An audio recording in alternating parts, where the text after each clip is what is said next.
In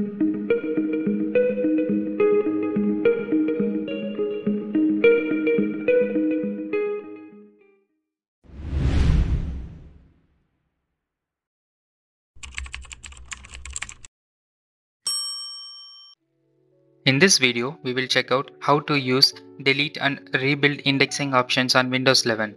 To do so, go to the Start menu and search for indexing options.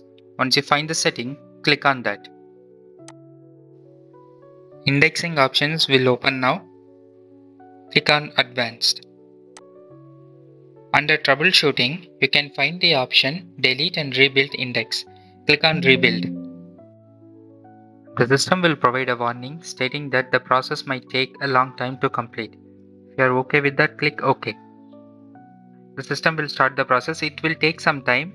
You can now safely close the window. The process will happen at the back end.